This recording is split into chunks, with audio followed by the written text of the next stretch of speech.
So we're back. Thanks for coming back and joining me again.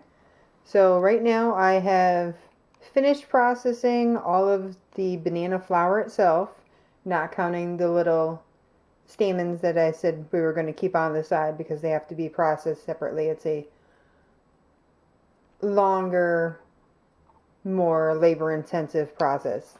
So I did the first container, which has the almond flour and tapioca flour, as well as some spices.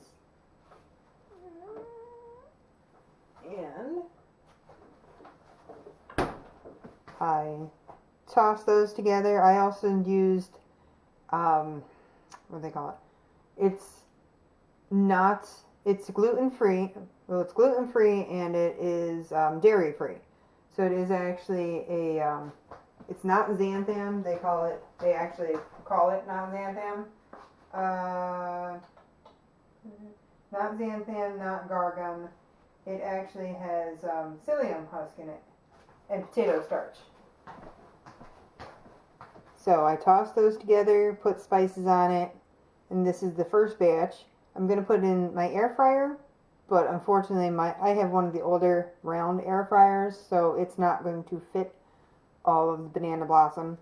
So I have a second shift or stage, which is going to be the next batch, and then once that's done, I'm going to toss all this with the almond flour, the psyllium husk, and some more tapioca starch. So on that note, I'm going to pause it once again, and I'm going to use the air fryer. And because it's noisy, you don't want to hear the whirring the whole time, kind of like a dryer. But then you have to stop it and toss it and check it and all that other fun stuff. So you don't need to watch the whole process. I'll show you one of them when it gets done, so you can see it, and I'll see you in a couple minutes.